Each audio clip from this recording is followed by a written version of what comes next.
Good afternoon, everyone. My name is Matthew Diller, and I'm the Dean of Fordham University School of Law, and I'd like to welcome you to today's conversation.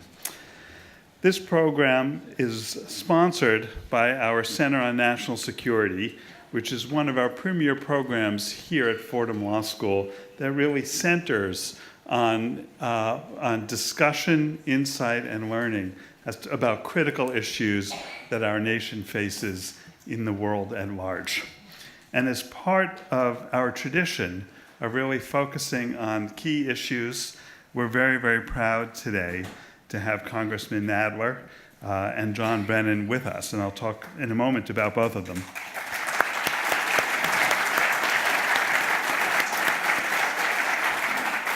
But first, I want to congratulate and thank Karen Greenberg, whose work as Center Director has really been fantastic. And the Center...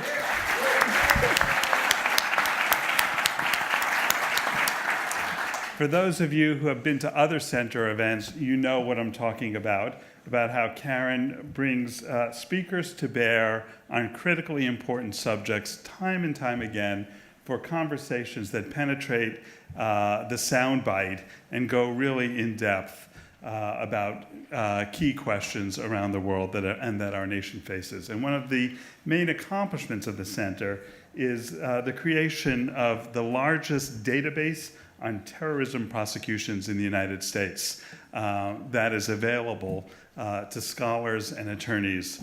That's a tremendous, tremendous resource.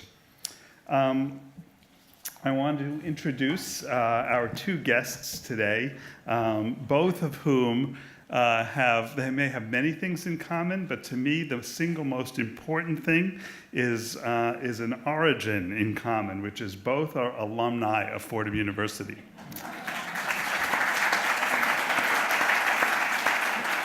The rest may be important to you, but this is what's important to me. So Jerry Nadler graduated in the Fordham Law School class of 1977. He was a night student in this very building, although it didn't look very much like this at the time. And it's wonderful to have you back at your alma mater. And Congressman Nadler was last year in January 2018 with the House Judiciary Committee, which held a field hearing here at our law school. And Congressman, we're always thrilled to have you back on our campus. We are proud of your accomplishments and your achievements, and we're proud to be inhabitants of your district, which adds a special sweetness to it. And I'd also like to introduce John Brennan, who is a distinguished, you may know him in other capacities, but to us, he is not only an alum, but he's a distinguished fellow at the Center on National Security, where he meets with students, teaches classes, and engages in public programs and conversations. And thank you, Mr. Brennan, for your association with our school and our university.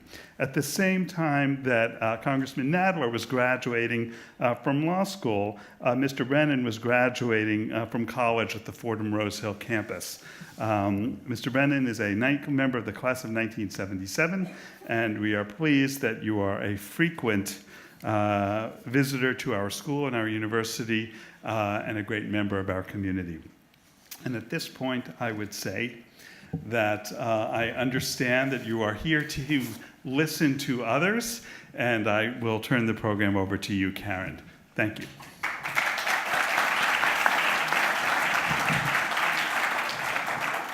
Thank you, Matthew. Thank you all for coming. Before we get to today's event, I want to make a few preliminary comments. First is, what a way to start the year, right? This is a good way. And we have a banner year coming, and I am not going to go through all of it, but we're pretty well scheduled all the way through to next fall. And you should check out what we're doing. The next event, I think, that's open to the public is a book event about cybersecurity. What could be more timely? We may get to some of that today with Ben Wisner from the ACLU and Bruce Schneier, who's been writing about these from the policy point of view for many years. We have a number of other events. You can check our website. Also, for those of you who are new, I don't see a lot of new faces, but if anybody is new, please check out our morning brief and our cyber brief, both of which have been staples in the national security, civil liberties conversation for about a decade. And if you're not getting it, you should get it. So pick it up. And then the final thing is, I want to thank you all, because this event and so many of the events that are outside the purview of this conference or that conference sponsored by our generous foundations and larger grants, this event is funded, and all of the events like this are taken care of by individual donors to give to the center. And so I want to thank you. You were all incredibly generous last year, and I'm looking forward to more of you, and I really appreciate what you've done for the center, so thank you very much. So I don't need to introduce these two men, other than to say, I think this was destiny that we all ended up here on this stage at Fordham. As the dean said, John Brennan has been a fellow at the center for a year now. We're beginning our second year together, and it is his hope and my hope that we're able to bring a number of individuals in for him to talk to. And they might be from one side of the aisle or another side of the aisle or from no side of the aisle, but this is just the beginning of what I think will be a number of conversations over the coming months. I will talk to these gentlemen for a little while, and then I will open it up to you for your questions, which I'm assuming you all have. So I'm going to start at sort of in the middle of things. I'm going to start with the big picture question, and I'm going to start with you, Congressman Nadler. And there's been a lot of talk, some of it yours, in the press these days about the country being in peril, and in particular, the rule of law in the country and the future of the rule of law. And somehow it seems to look to observers and to be presented in the press as something much more fragile than I might have thought a year ago. And I'd really like you to weigh in on this. What threats do you see actually to the rule of law? How new do you think they are? And how fragile the ground that we stand on is it? How fragile is that ground? Well, I think it actually is fairly fragile. And I'll put this in the context. I'm reading a book now, about halfway through it, called How Democracies Die, by two Harvard professors. Mm-hmm. And some die because of armed insurrection, coups d'etat. We're not talking about that. But others elect leaders democratically who turn out to be authoritarian, either deliberately or by instinct, and undermine the rule of law, undermine democratic institutions, and gradually you lose the democratic society. And we're not immune from that.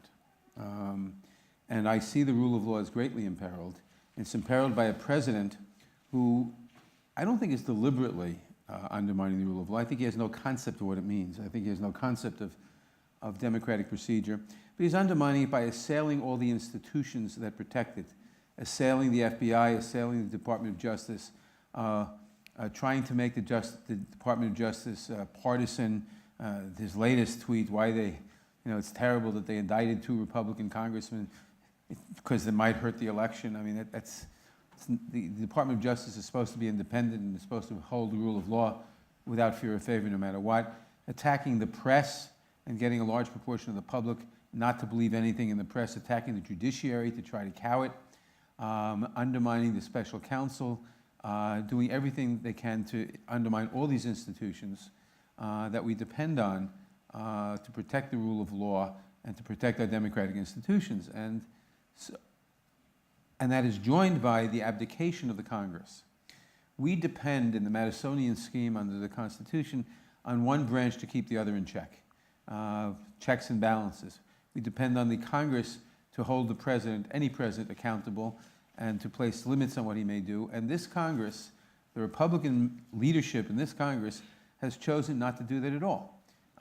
It was amusing last week to see some Republican, I forget who it was, release a letter to Republican donors saying, we got to reelect the Republican House because otherwise here's the list of 100 or 50 or whatever it was, investigations that a Democratic House will conduct.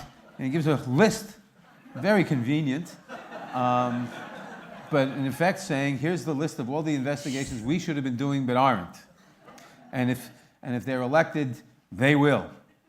And that's a total abdication by the Congress of holding a president accountable. You put this all together, it is a considerable risk to the rule of law, and probably that's one of the biggest issues and problems we face now. John, you can weigh in on that, but I want to ask you something else, and you can sort of talk around it, which is that both of you have been through many presidencies. Republican, Democrat, centrist, extremist. There's been a whole range of presidents during your lifetimes of service. Is this president really an outlier? Is he really an outlier? Is he really as rogue as they say? I mean, I don't want to malign a bunch of presidents from the past, but I can think of a number of incidents where there have been presidents that have done things that seem to contrary to the rule of law as we know it. Is this really a difference, or are we just going through something cyclical? Well, I think that everybody would acknowledge, including Mr. Trump himself, that he is different than his predecessors. I think he prides himself on that difference. And I couldn't agree more with Congressman Nadler in terms of how he described the rule of law, which I see as the national framework that keeps this great republic together and has for the last 242 years. It is the disparagement, the denigration, the questioning, the assailing of those institutions of governance, whether it be judicial, law enforcement, intelligence, that really, in my mind, is quite a break from past practice. I served 6 presidents. I got to know 4 of them very well. No president is perfect. No person is perfect. But I never, in my experience, have seen any individual who's in the Oval Office to so thoroughly undermine those institutions of governance and to try to delegitimize those things that keep this country strong and great, whether it be the institutions of governance or whether it be a free and open press. And so I do think this is, people refer to it as an aberration. It certainly is. And I do think that Mr. Trump has taken this to a much higher level in terms of his refusal to honor those great institutions of governance and to try to undermine them as a way to protect himself. That's what's so different here. And that's why I do think we are at a point in our history where there is really going to be a question of whether or not these institutions and the checks and balances in this country can withstand the barrage of attacks of one individual, particularly as Bob Mueller's investigations continue to move forward. So that's why I think the work that Congressman Nadler and others are doing to try to ensure that no single person is above the law, this is what I think really needs to prevail as we go forward. Okay. We're going to come back and talk a little bit at the end, I hope, about presidential powers and balance of power. But Congressman Nadler, I want to turn to you for sort of one of the elephants in the room, which is election security. We're on the cusp of an election. We still haven't figured out what election security was compromised in the last election, unless you want to tell us something that we should know that we don't know yet. And I just what is it that can be done by Congress or elsewhere to assure the American people that this election and the next presidential election can take place in a fair and reliable and legitimate way, and how far are we from being able to assure that? Well, we know of 3 different types of attacks in the last election, essentially by the Russians. One was use of analytical data and informing bots and all kinds of propaganda on Facebook and other social media that was seen by upwards of 150 million people, all aimed at getting people to distrust each other and inflaming racial divisions and at helping one candidate, namely Trump. The second was the hacking of emails and the stealing of information from the campaign manager of Hillary Clinton, John Podesta, and from the Democratic National Committee and the Democratic Congressional Campaign Committee, and the weaponizing of that information through systematic release. And some people poo-poo the importance of that, but if you think of the last month of an election, and every day the news says, well, candidate A said this and candidate B said that. What you got for the last month was Donald Trump said this and that, and WikiLeaks released another email about Hillary's campaign, you didn't hear anything from her. So that had a real impact. How much of an impact is unknowable. And the third type of attack was the hacking into election data, that is, into state Board of Elections computers. Mm-hmm. Now, as far as we know, no votes were changed, as far as we know. As far as we, but they could have, as far as we know, they did not. But they could have. They got into some of the state boards, and they could have simply wiped out. As far as we know, they didn't do this, but they either had the capability or came close to the capability of simply eliminating X number of registrations. So 100,000 people show up in Illinois, and suddenly, who are you? You're not on the books. You're not registered. Now, what worries me, we've done something about the social media a little. We have not done a heck of a lot, so far as I know, about the possibility of hacking into election, into candidates, but I don't know that that'll happen again. The real problem is that we certainly have not protected state and county boards of elections against manipulation. Now, some states, some counties still have electronic voting, and that is, which means no paper ballot backup as you have in New York, as in most states, but some still have pure electronic voting, and there you could hack into it and change the vote results, and nobody might ever know, and that's a danger. And they could still cause chaos in the registration systems and all, or just change them in a way that prejudices one candidate or one party or another. And we're not doing nearly enough to protect ourselves. There's been legislation to give states money and resources. In the House, the Republicans adopted an amendment to zero out the existing money, mm-hmm. and that didn't get through, thank God. But there has not been a willingness on the part of the Trump administration or the Republicans in Congress to help the states deal with this. And why that is, I don't know. I mean, in 2016, you could say confidently that the Russian attack on our election was to help one candidate, Trump.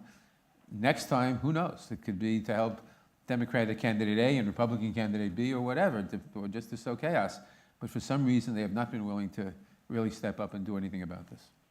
John, what about misinformation, though?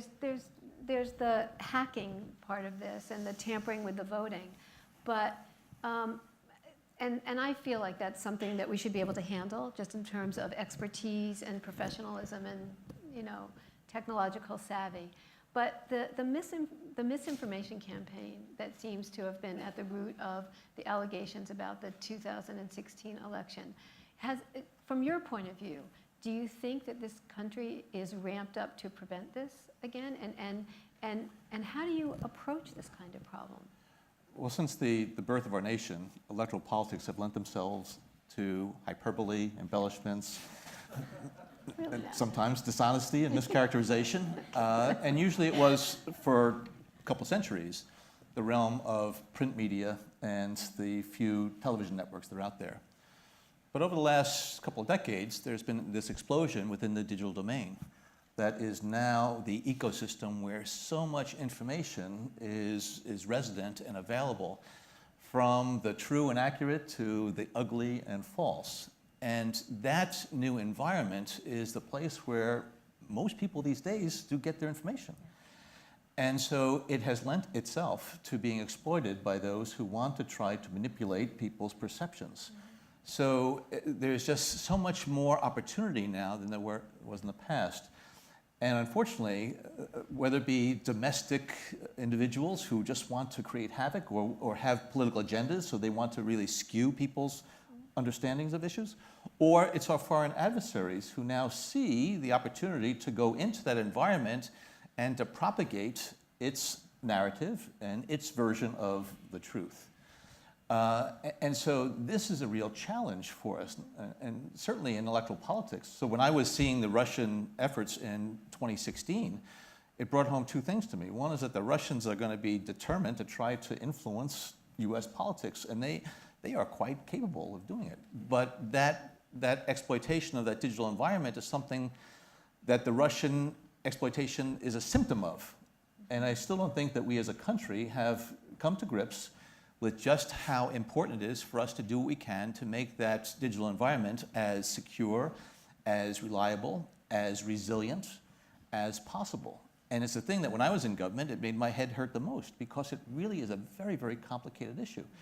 And not just from a technical standpoint, but also from a free speech standpoint, and the role of the government in that environment. So this is something that I think we really need to, push forward on. That's why I'll continue to call for an independent commission. Just like after 9/11, when there was the 9/11 commission that was established, that then came forward with a number of recommendations that changed government institutions. After the war in Iraq started, there was the WMD commission as well, bipartisan independent commission set up by Congress.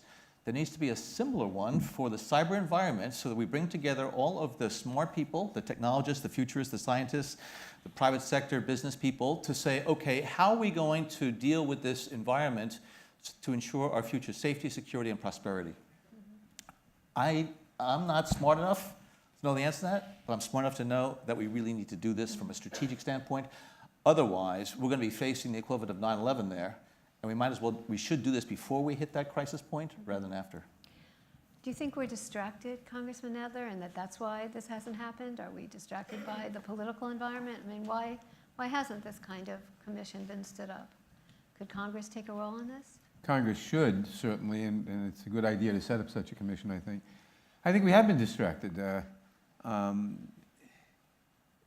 administration reacts totally defensively to any question that our elections can be manipulated, because the president views that as questioning the legitimacy of his own election. And the Republicans generally go along with that because they don't want to buck the administration.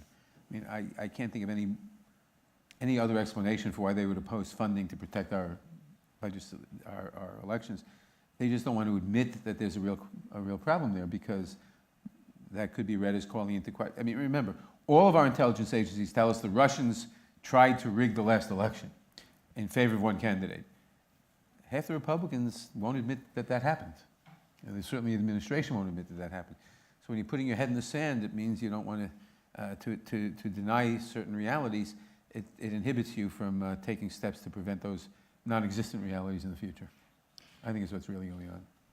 Speaking of distractions, what about the judiciary's persistent looking into Hillary Clinton's emails? Judiciary Committee, you mean? Yes. What did I say? Commission? Yes. Yeah. Committee. Not just into Hillary Clinton's emails. The majority, the Republicans, the majority on the Judiciary Committee is investigating. They refused to investigate the last election, which we wanted them to do. So we had an investigation by the House Intelligence Committee, if you can call it an investigation, but at least supposedly an investigation. In the Senate, there was one by the by the Senate Intelligence Committee, and by the Judiciary Committee, because it's our jurisdiction. We should have been doing that. But we refused to, or the Republicans refused to do that. Instead, we have this investigation of the investigation.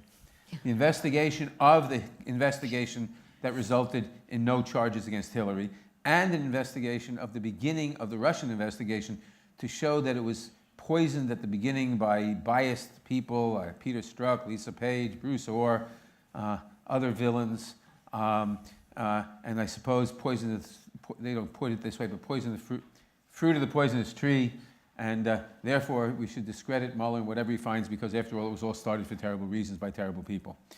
And that's what they're wasting the time and effort on. And unfortunately, one of the byproducts, I mean, if they want to waste time and effort, that's bad enough, but one of the byproducts, besides the intentional disparagement of institutions that we need, like the Special Counsel and the FBI and the Justice Department generally, is to intimidate, deliberately to intimidate, to hold up to public ridicule civil servants. Some of them political appointees, some of them career civil servants, but you hold them up to ridicule, make them spend tens of thousands of dollars on legal representation in front of congressional committees, all for nonsense. And this is to intimidate current and future people. Don't stick your neck out. Yeah. John, I want to ask you a question. You know, Goodlatte, and Representative Goodlatte and Nunes have talked about bringing you in to testify about, I assume, the election, and I'm not sure what else. Do you think they will? And if so, what do you think the calculation is and why? Since I left government on January 20th of 2017, I have gone up to the Hill to testify either publicly or in closed session or be interviewed over a half dozen times, I believe. And every time they've asked me, I have said yes, because I want to do what I can to inform and to let people know what I did, what I believe, what I think we need to do as a country. And so I know that Chairman Goodlatte has said something that he's going to call me in or subpoena, whatever else. They don't have to subpoena me. Ask me to come up. I will talk to you. You know, was I a perfect public servant? No, I wasn't a perfect public servant. But I did try my best. I tried to be honest with them. And so now I'm being, pointed to as one of those villains that Congressman Nadler mentioned, which is really quite interesting because when I was in the Obama administration, there were far, far more Democrats calling for my resignation or my firing than there were Republicans. Now I'm evil incarnate, or whatever. And because I'm not a Republican Democrat, I've tried to call it straight, but if I'm not playing by the rules that they set up, so I'm ready to testify in front of any of the committees. I have already. I think it's critically important that we get to the bottom of what happened, both from the standpoint of how to better protect our infrastructure, as Congressman Nadler was saying, but also to understand whether or not anybody was cooperating with any foreign entities to try to subvert the integrity of our election. That's critically important. So what Bob Mueller is doing, we need to be able to see it come to completion. And if he decides that nobody violated any laws or whatever, we need to accept that. But if he goes forward with additional indictments, he already has, I think we need to put our trust and confidence that this is why we have a Department of Justice, this is why we have the rule of law in this country, so that we can address these issues and problems as they come up. The Mueller investigation. What are the consequences should he find that there was some kind of, dare I say, collusion in the election? Well, we've already found there was clearly collusion in the election. I mean, just the fact, the publicly known facts, just the fact that Donald Trump Jr. and Manafort, the campaign manager, and some others go to a meeting with people representing themselves as representatives of the Russian government and say, we will give you information, negative information on Hillary Clinton, as part of the Russian government's attempt to help Trump in the election, which was the email setting up the meeting, said that. And they go to the meeting for that, to receive that information, and Trump Jr. replies, if that's what it is, I love it. That by itself is probably a criminal conspiracy, just those facts alone, even if it weren't followed up. But I expect it likely that they will find that there was, remember, we're not looking for collusion. It's looking for violations of law. And the violation of law would be criminal conspiracy, conspiracy to defraud the United States, or maybe to hide campaign contributions, various different things. They have already indicted quite a few people. They've indicted, 24 Russians, Russian nationals, and 3 Russian companies for involving our election to help Trump and to sow chaos. They've indicted the president's campaign manager on unrelated charges, the president's lawyer and quote-unquote fixer. It's interesting when you have someone known as a fixer in your employ, has allegedly told people that he was present when the president was informed of what happened at that meeting. If it is shown, I mean, it's clear, I think, that they're going to show various crimes. Some have already been convicted of crimes. Various crimes involving interference in the election, collusion with a foreign power. The real question is whether they'll be able to show and prove that the president personally was involved in that. That is a big unknown. It's unknown to me, to the public, what Mueller knows, who knows at this point, but it's a public unknown. If they could show that, if the president personally were involved in breaking laws in order to accept help from a foreign power to affect an election, it would be the most serious consequences, I think. And then all options would have to be on the table. I mean, it's to have a president who conspired with a foreign power to subvert American democracy, if you could prove that that actually happened, would be an almost unimaginable situation. Yeah, I agree with that, which is why it might be a good idea that it takes a little bit of time. But if you did have these hearings in the Judiciary, is there anything you'd like to ask Director Brenner, as long as we have him here? Just in case he's in Thailand or someplace at the time may happen. Thanks, Sharon. Well, I suppose what I'd like to ask Director Brennan is what can we do to repair the damage to our intelligence agencies, to our law enforcement agencies that have been done by the attempted politicization and by the trashing by the president and by some others of them? Yeah, that's a good point. I believe that the intelligence and law enforcement professionals are continuing to do their work every day to the best of their ability. Does it bother them the way that they have been referred to and their noble professions have been denigrated? Yes, it does. I'm sure it bothers their families, the ones that are on the home front that are frequently without their loved ones because their loved ones are working around the clock to keep this country safe. Does it bother the young students here at Fordham and other places who are thinking about going into law enforcement intelligence? I bet you it does. Questioning whether or not they want to do that and have those make those sacrifices while you have somebody in the Oval Office who doesn't appreciate their work and tends to be selective in terms of what he agrees with or not. So I think it's critically important, if the chief executive is not fulfilling his responsibilities on that front, that Congress has to. I must say that the Senate Intelligence Committee is doing a pretty good job in terms of bipartisanship. Richard Burr of North Carolina and Mark Warner of Virginia, I think, are working this review quite well together. Unfortunately, the House Intelligence Committee has been a travesty. And Devin Nunes, I think, has really just totally abdicated his responsibilities and putting his personal and party interests above all else. So I think if the intelligence law enforcement communities believe that the Congress at least is going to try to make sure that they are protected and they're not going to be subject to abuse, that is going to go a long way to giving them the sense that what they're doing is going to be recognized, appreciated, and used. Because if you're going to go to the lengths that you do for law enforcement or intelligence purposes, you want to make sure that your work is going to actually contribute to this country's safety and security and prosperity. And I think there are some people who would question that now, because if the person at the very top is not going to take that into account, it does hurt. But I must say, my former colleagues are some of the most patriotic and dedicated Americans, and I have confidence that they're going to weather the storm the best they can, but I do hope that there are going to be less stormy seas ahead. Do you agree?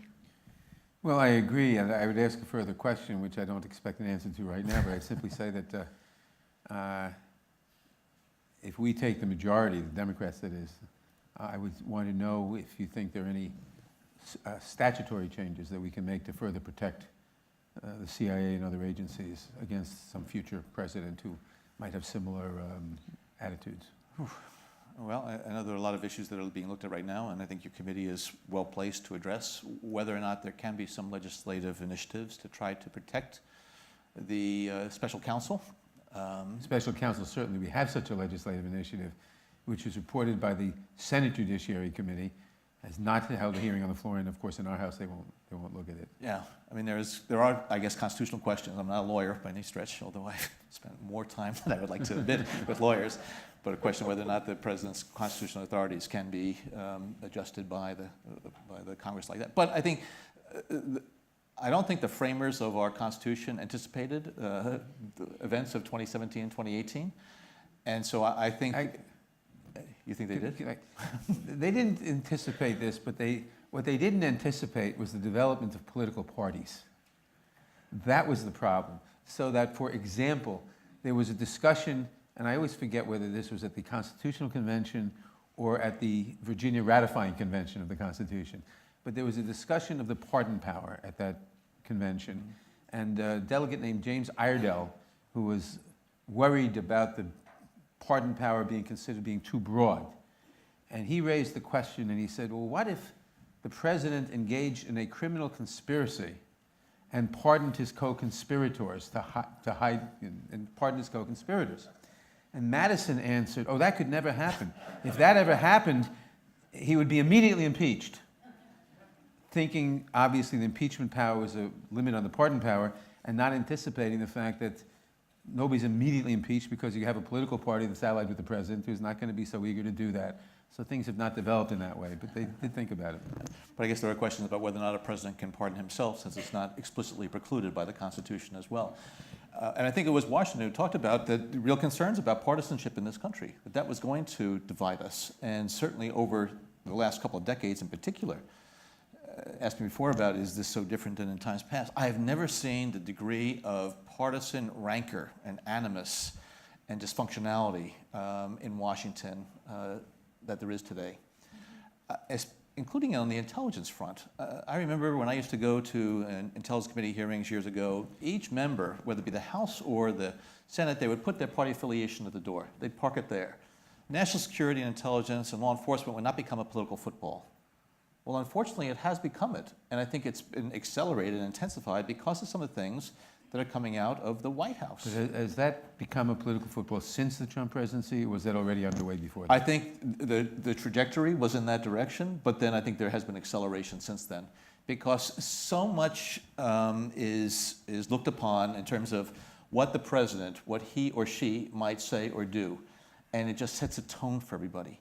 And I think the tone that is being set since January 20th of last year is a much different tone than what we've seen before. And you know, President Obama, President Bush, President Clinton, President Bush before them, I worked for all of them. And although I didn't agree with a number of their policies, each of them, I think, set a tone that they were going to be above this type of petty, I don't want to say partisanship, but pursuing their own interests above all else. And I think this has had a very corrosive effect on a lot of what's going on in Washington right now. And even among some Republicans that I really greatly admire and respect and had, I think they have been sort of pulled into this vortex. And now they're trying to protect the interests, the equities of the President of the United States, who I think has gotten them out on a limb that is very, very difficult to defend now, their integrity and their honor. And unfortunately, I think too many of them have abdicated that.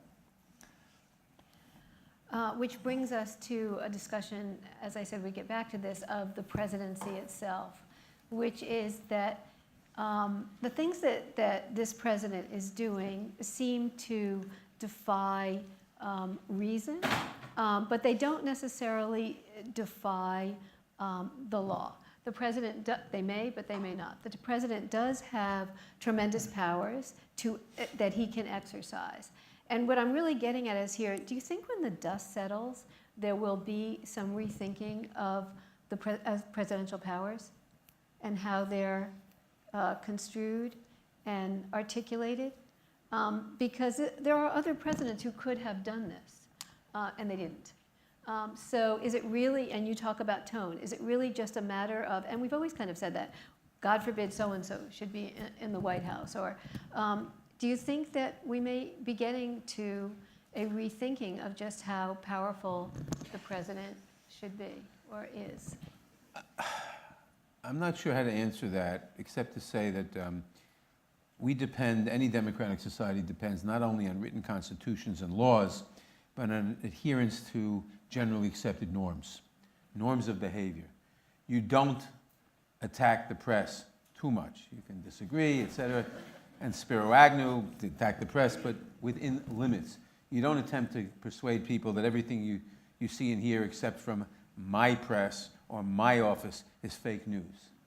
You don't attack the independence of the judiciary. You don't attack people in the executive branch. You don't attack and seek to limit the independence of the Justice Department and the law enforcement branches. You don't do all these things. And you don't do them because they're against the accepted norms of behavior, which we very much depend on to maintain a democratic society. This president is doing all of that, and nothing is stopping him from doing it. Hopefully some things will change after November, and some things will stop him or make him pay a high price for it. so that it won't set the precedent for future presidents behaving this way. We elect a president who's supposed to be bound by law. In America the Beautiful, one of the lines is, confirm thy soul in self-control, thy liberty in law. And this president doesn't seem to understand that, but we have to make sure that for the future that's done. Whether there can be certain statutory improvements, maybe, depending on how the question plays out. For example, there is a dispute among constitutional scholars as to whether a sitting president can be indicted. Mm-hmm. There might even be a dispute with the would-be Supreme Court justice as to whether a sitting president can be subject to subpoenas, or although despite the Nixon case and the Clinton case, I would hope we would make that clear in the future. I think no person is above the law, and the president should be subject to indictment, despite what the Office of Legal Counsel says. That may be tested. It may not be. But I think we should clarify these things in the future.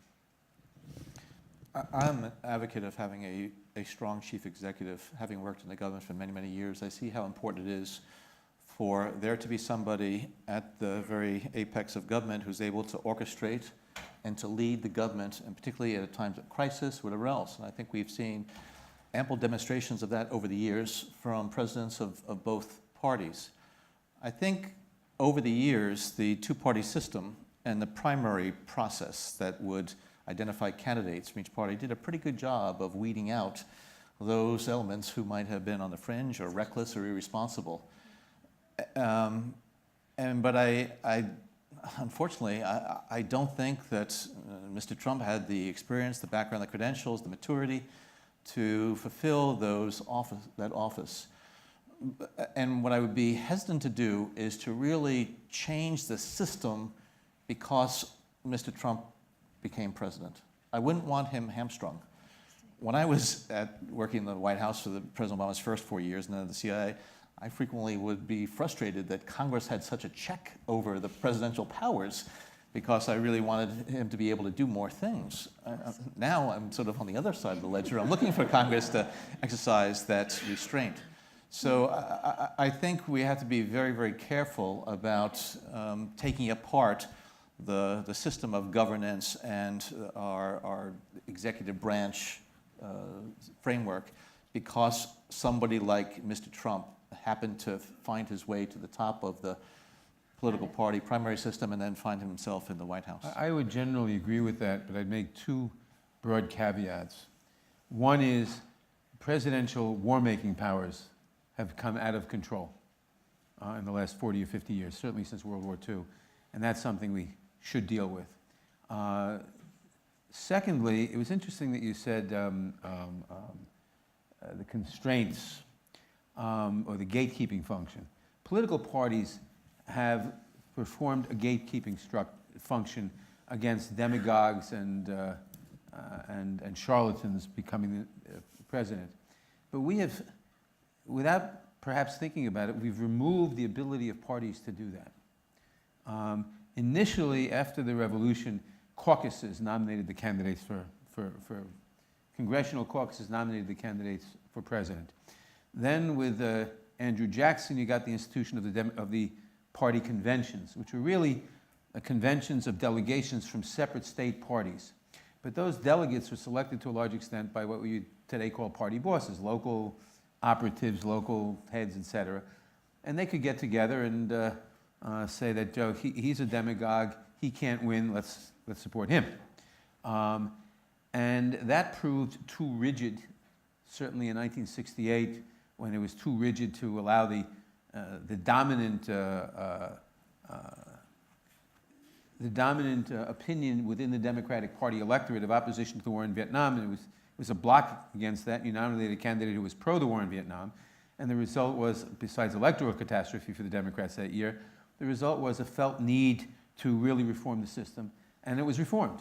And binding primaries were introduced, primaries that bound the delegates, where the delegates were no longer delegates of local parties, but were selected by the candidates. You want to run for delegate today, you pick a candidate, you get on the candidate slate in your district, and if he gets 40% of the vote in your district, then 40% of his delegates are elected, but you're loyal to him, not to the local Democratic or Republican Party. And an attempt to limit this was made in the Democratic Party by superdelegates, the idea being, well, have some constraint on some demagogue coming in and running away with the system. The Republicans didn't do that. And what happened this year, well, 2 years ago, was a demagogue came in, overwhelmed the entire Republican Party, basically. I mean, you had 16 candidates.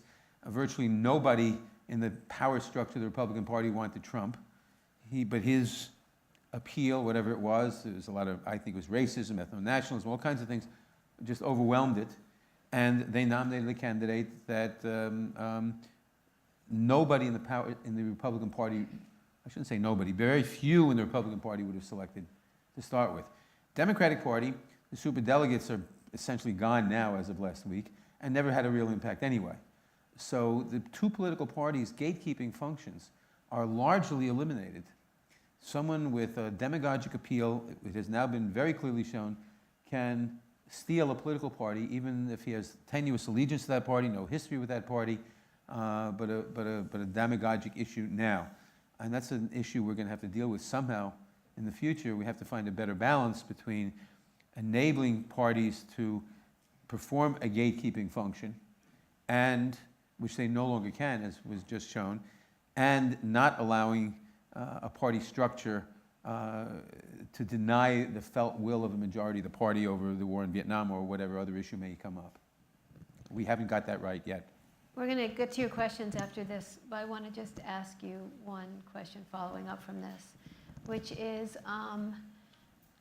it's one thing to talk about the fragility within and what problems are posed by this presidency.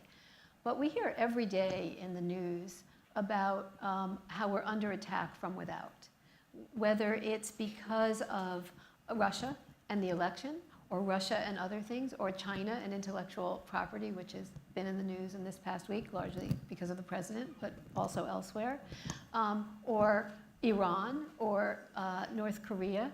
But just from an assessment of having lived in this world for all these decades, one thing I always do at our events is try to calm everybody down and say, so everything's good. So my real question is, given that we have such disarray in Washington, how are we doing in terms of our ability to protect ourselves in the world? We're all doomed.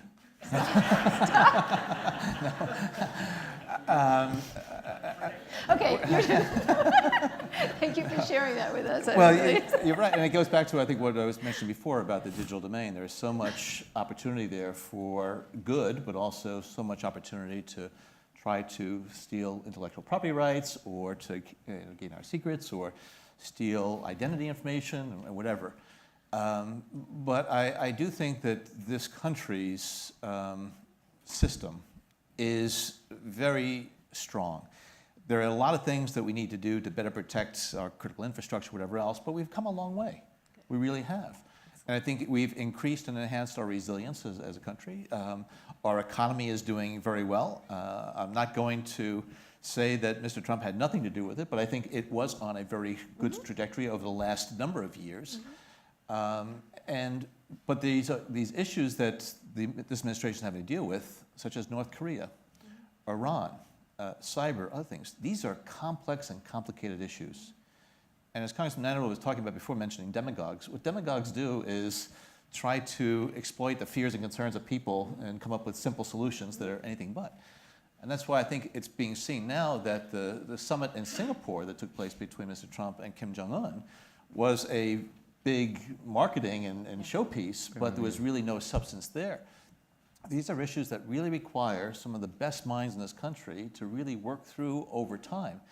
Tearing up the Joint Comprehensive Plan of Action, the Iranian nuclear deal, just because it was something that was forged by a previous administration, that was no basis to do that. So I think that despite the problems, certainly that I have, and the concerns I have about this administration and this president, who decides on a policy and then tries to get the rationale to support that, I think we still are the strongest, the country in the world that has tremendous economic, military, political power and influence, but sometimes I believe we're squandering it by dealing with a lot of these issues in a manner that does not do justice to their seriousness, their complexity, and their gravity. And there needs to be as strong a process as possible in the national security environment, the area that I'm most familiar with, in order to deal with these issues and not trigger some type of foreign crisis that really could affect us in a very fundamental way. Would you agree? I'll agree with that in part and disagree in part. We are very powerful. Let me disagree on the economy. The economy is going along at a decent growth rate, and the GDP is growing. But, and this is not a partisan thing, and it's not of the moment, but for the last 30 or 40 years, income and wealth have been increasingly skewed, so that the middle class is being eviscerated, and more of the wealth of the society is going to a smaller and smaller share of people. That's ultimately unsustainable and unstable, as well as wrong, and we're going to have to deal with that, and that's a major issue that we're not dealing with and not really admitting, although there's some political turmoil about it, but it's something we haven't dealt with, and a lot of people want to put their heads in the sand. Second, on the general geopolitical thing, we're in a time of turmoil. Put it a little in historical perspective. You generally get or can get major wars and dislocations either when major powers are collapsing or major powers are emerging. That's the history. And when Germany was emerging as a major rival to Britain, et cetera, you know what happened, for example. Now, the Soviet Union, interestingly enough, was probably the most heavily armed country on the planet in 1990. 4.5 million men under arms, 40,000, whatever it was, nuclear weapons, et cetera. 2 years later, it didn't exist. For a major power like that to collapse without catastrophes and wars and all kinds of things was almost miraculous.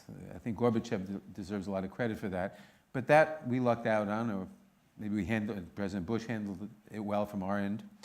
But now you have to handle the emergence of China in a way that is challenging American dominance in the Pacific and the interests of allies like South Korea and Japan and Australia. That's going to be a tough, and they're spending a lot of money on the military and in ways that are potentially destabilizing. That's the situation. And they have cyber capability. So China and Iran are probably the two most destabilizing powers at the moment and have a potential for causing havoc, and we have to manage that. And hopefully we'll be skillful enough to manage it, but it is a challenge. Time for your questions. You know the rules. Short, sweet, to the point, identify yourself, and that's basically it. So, show of hands. Over here. Congressman Nadler, I'm Shelby Holliday from the Wall Street Journal. I noticed when you were talking about election security, I couldn't help but notice that you said, we don't believe votes were changed. We don't believe what? To our knowledge. Votes were not changed to our knowledge. What are the unknowns that prevent you from saying that with certainty? And do those unknowns apply simply to states without paper ballots, or do they apply broadly? Well, I'm not an expert on this, but what I was referring to is the states without any kind of paper ballot. We had a debate in New York about 20 years ago, which luckily we won, from the proponents who wanted to institute electronic voting. I don't know how many of you remember the old electromechanical voting machines. They were wonderful. They gave you a feeling of real power when you moved the lever after you put the levers, the little levers down. But they were, no one had made spare parts for them in 30 years. We had to replace them. And there was a lot of people said, let's do electronic voting. And don't worry, we can have algorithms and protections and so forth and so on to make sure they're not hacked by somebody working for the company that made them, or somebody at the Board of Elections, or someone at Republican or Democratic headquarters, or just in his bedroom, not weighing 400 pounds necessarily. And a lot of people said, no, wait a minute. The history of warfare in all of human civilization tells you that sometimes the offense has the edge over the defense, and sometimes the defense has the edge over the offense. And no one can guarantee that with all the protections you have on an electronic voting machine, that someone hasn't figured out a way around the protections to put in a virus that says disregard every third Democratic vote or double the Democratic vote and erase these instructions. So you can't know for certain that electronic voting machines haven't been tampered with and the vote totals tampered with. And that's what I was referring to. I have no evidence that that occurred. I'm simply saying as far as we know. But as long as you have electronic voting machines without any kind of paper ballot backup, it is theoretically possible that that could happen without anybody knowing about it. Other questions?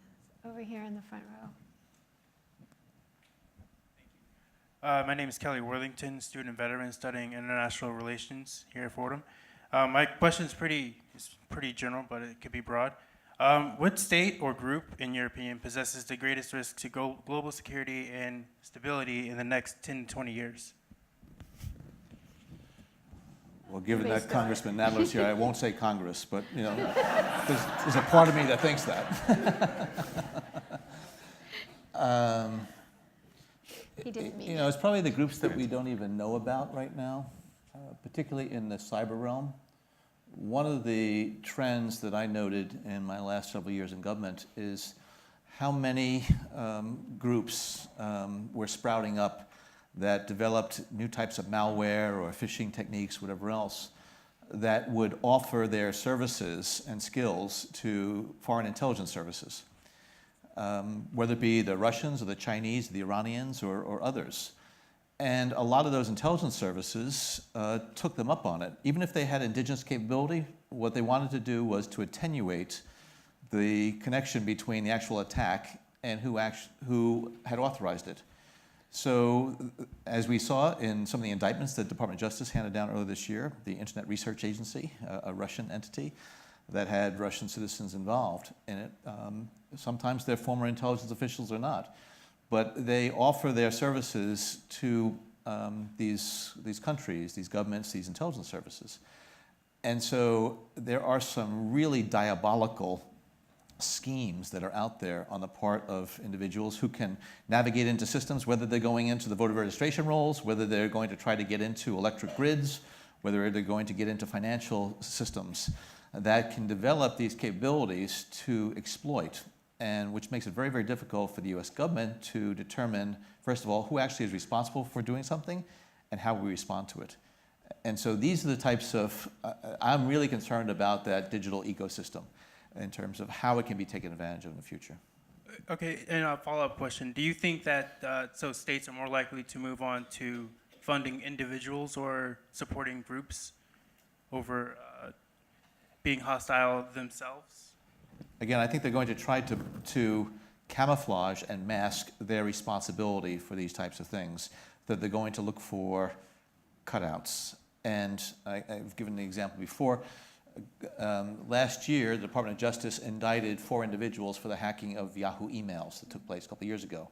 2 of them were well-known international hackers, criminal hackers, who FBI already had on their wanted list. But 2 of them were active duty members of the Russian Federal Security Bureau, that's the Russian FSB, which is the Russian equivalent of the FBI.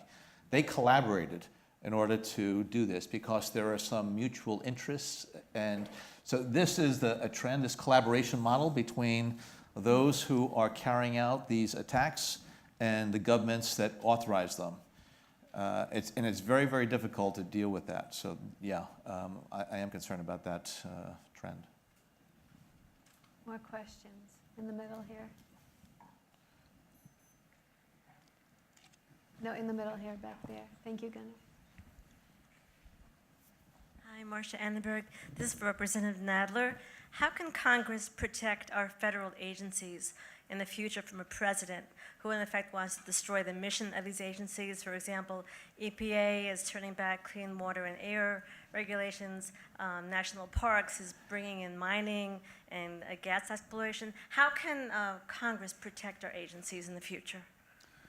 Well, there are a number of ways that Congress can act. Number one, Congress doesn't have to approve the confirm the appointments of a head of an EPA or the head of a bureau in the EPA that, who comes from a mining company or who's shown that he's opposed to the mission of the EPA, and ditto for other agencies. Number two, we could tighten up some of the statutes, perhaps. Now, here you get a problem because we write a statute. You're not going to write a statute that I hope you're not going to write a statute that says it's okay to have mercury up to 6.537 millibars, whatever that is. But you have to give an agency some discretion to say what's safe and what isn't safe, because we can't vote on that. We're not all experts on everything, obviously. But you could tighten up some of the statutes to remove some of the discretion from someone who obviously wants to sabotage the job of the agency. And you could hold hearings and oversight, which is the traditional way of doing it. You have a public hearing, you call in the administrator, you present him with the facts of what he's doing, you let him try to justify it, you pummel him with whatever the facts and the logic is, and the public reacts, and maybe it affects the president and affects the politics. Those are the three ways, really. Over here, Simran.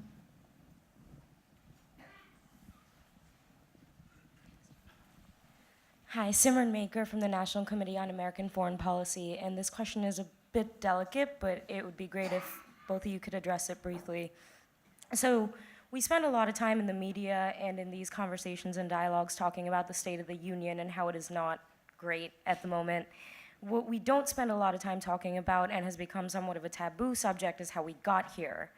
And I think that it may seem like it happened overnight with the presidential election, but the fabric of the nation has been ripped at from multiple different angles for years and maybe even decades. And we see fingers pointed towards the media and the political parties and the government. What we don't often talk about is what is the onus on the public as part of the democracy, and what is the responsibility on the public to step forward and demand change? And more sensitively, how do we communicate that to the public? Want me to come back tomorrow? Well, I mean, I think it's a it's good... a very difficult, it's a good question, it's a very difficult question. The public, I think, is increasingly atomized over the last several decades.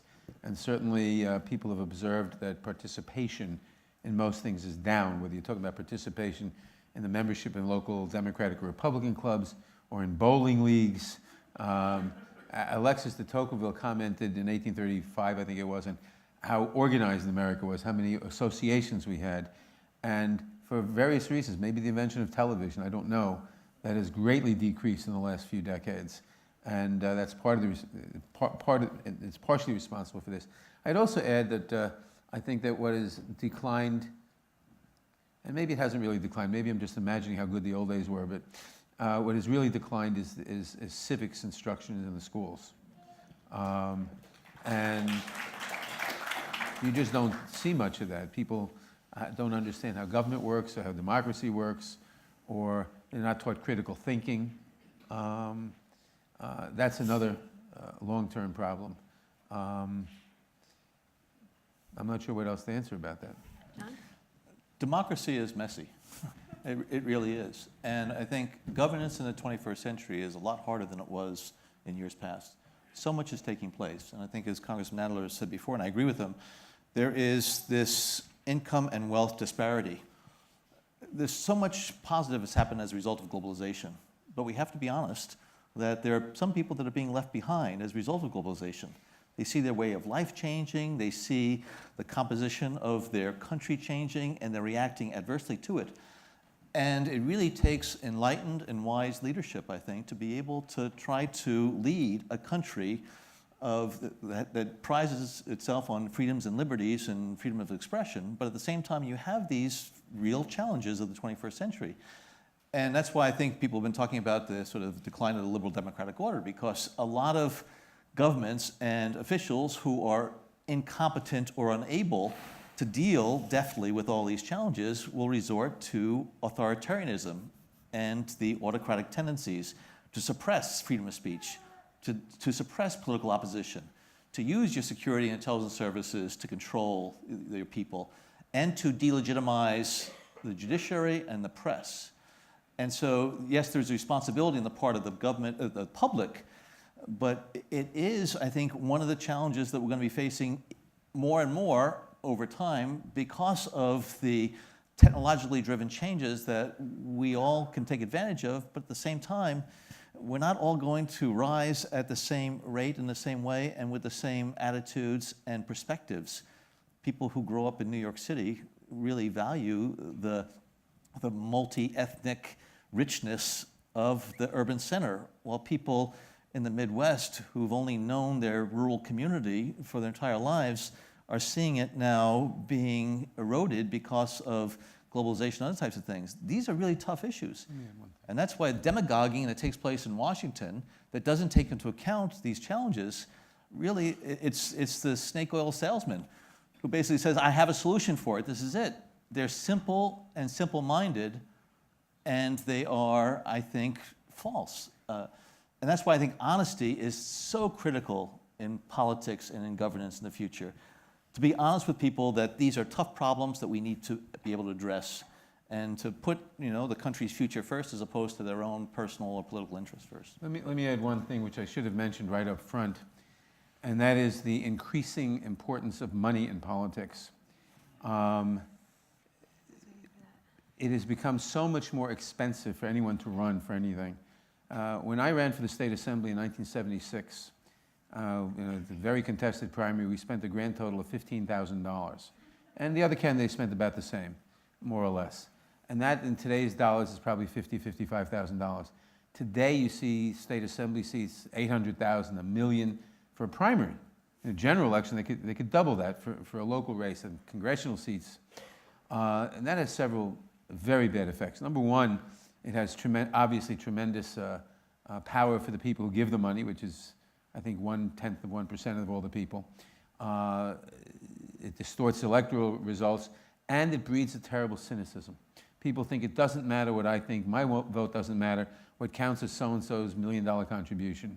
And they're not wrong to a large extent. So it breeds a terrific cynicism, which leads in turn to lack of participation, because after all, what good can I do? Why should I spend all this time when I could be watching whatever on television or spending time with my children? And I have said for a long time that the power of money in politics today is a metastasizing cancer on our democratic system. And if we don't, and I really believe this, if we don't solve that problem, despite Supreme Court decisions like Citizens United, but if we don't solve the problem of increasing concentration of money, power in politics, historians will eventually write of the United States as they do of the Roman Republic. It was a nice democracy while it lasted for about 200 years, but then it evolved into an oligarchy or something else. So quite aside from the Trump problems and all the problems we've been talking about, that's another overarching problem which we have to deal with. Way over there in the green. The green over there. Oh, whatever. Fine. I'm Michelle Moore, and thank you for an incredible discussion. Congressman Nadler, the DEF CON computer, it's a hacking convention they have every year in Las Vegas. They had Voting Village, and they let the hackers get to voting machines. And indeed, in between, I believe, 11 and 18 minutes, they were changing the results very easily. And my question evolves to local demagogues, because in the state of Georgia, they cannot audit any of their results. And there was an editorial in the New York Times in early August discussing that. So the question is, when you have local demagogues who are using the voting system for voter suppression, how do you counter it? And I believe we had a Safe Election Act that was on the table, but then has been taken off because it has to be left to the states. But the states are very, very happy with that voter suppression. Well, you're asking two different questions, really. One is voter suppression, and the other is safety of results. Elections don't have to be left to the states, frankly. Congress has plenary jurisdiction over congressional elections. And you can see that right here in New York, by the way. It's an interesting comment. Why do we have two primaries? Why do we have a congressional primary in June and everything else in September? waste $40 million every 2 years? And the answer is, Congress passed a law a number of years ago. Chuck Schumer sponsored the bill, perfectly reasonable bill. It said that in order for them to make sure that the military abroad could cast their ballots, you had to send out the military ballots 45 days in advance. Fine. Turned out that if you have a September primary and if there's a close election, you can't print the ballots and send them out 45 days in advance. New York, being New York, did nothing about it. And someone brought a lawsuit. There was a federal court decision, thou shalt hold thy primary in June. But the jurisdiction of the court only went to federal elections. So the congressional elections are in June. The state legislature didn't choose to change the state elections, so we have a bifurcated primary. But the fact is, Congress has jurisdiction over congressional elections. So we could pass a law, limiting voter suppression in federal elections. We could say you can't purge rolls except under certain circumstances. Now, the states could, if they wanted, maintain 2 voter rolls, one for federal elections, one for states, and we couldn't really affect that. Although we could offer monetary incentives, opponents would call them bribes, if you have the proper safeguards and you don't suppress the vote, we'll give you funds to help run the election or whatever. But we can regulate the federal elections. We could and should do 2 things immediately. We should say, number one, after, let's say, it's too late for this year, but after this year, no state may use a purely electronic voting system for any federal election. And number 2, we'll make available funds to change over. And we can then make available other funds if you want to do it for state elections too. So that's the hacking problem is easy. The voter suppression problem is not so easy. And this is a battle we have fought since the Revolutionary War, or since the Constitutional Convention, really. It is in various people's political interest to suppress the vote of certain groups. Now, that's undemocratic. We don't want to see it. You got to fight it. But they fight back. And at this point, the Republican Party, as a general rule, not all of them, want to suppress votes because it's a more monolithic party as opposed to a more broad-based party. So you want to suppress votes of groups you think are going to vote Democratic. And you see this with the voting ID cards. You see it with all kinds of different voter suppression mechanisms. Unfortunately, the Supreme Court is allowing that, and with gerrymandering, by the way. Gerrymandering we've had with us since Elbridge Gerry, after whom it's named, who was a signer of the Declaration of Independence, and governor of Massachusetts in 1814, I think, when they designed a district that looked like a salamander, so they called it a gerrymander. But it has gotten much worse, and it's gotten much worse for a very simple reason: computers. With modern computer technology, you can, in a few minutes, design districts with much greater accuracy and much greater staying power. It used to be you drew a Democratic or Republican gerrymandered district, and it would work for half a decade. And then people moved, the changes. Now you can anticipate all that. And you can lock in majorities. And you can lock in majorities so that no matter what the size of the electoral vote for the other side, you still win. And once you've done that, it can perpetuate itself indefinitely. We've got to deal with that. Justice Kennedy was open to that. I don't think God forbid, Justice Kavanaugh will be open to that. But you've got to deal with some of these problems, which are going to be a political struggle for quite a few years, I think. I'm a little confused. So I really thought that today's conversation would be very much foreign policy focused, Russia focused. It's very interesting that it's sort of come down to a number of questions about the United States, about civic responsibility, about the cyber sphere that we're in. So I guess it raises the question, how much of what we're focusing on in terms of just the president itself is in itself maybe a distraction from other things, or is, you know, we sort of, or how do we calibrate the importance of Trump in all of this? And are we focusing too much on that? Well, I certainly do not think we're focusing too much on that. I thought you might say that. This president is a real threat to democracy, a real threat of authoritarianism in any number of ways. And I wish I could say it was well thought out. It's not. It's just his personality, his unscrupulousness, and disregard for conventions, for norms, and for laws. They'll do whatever is convenient and disregard everything and disregard other people and rights and so forth. I mentioned early on, I think, the book How Democracies Die, which I would recommend. It's an examination of how authoritarianism develops out of democracy in a lot of different foreign countries, and develops a 4-point checklist on an authoritarian leader. And when it says when you see one or two of them, you have to, and a leader, you have to be really worried. Trump checks all 4. Calling into question the legitimacy of the election if you don't win it. Calling for political prosecution, for criminal prosecution of your opponents. Attacking the press. And I forget what the 4th one is, probably attacking various institutions that put limits on power. I think we are at a very dangerous time. I think we're at a very dangerous time if we don't constrain this president.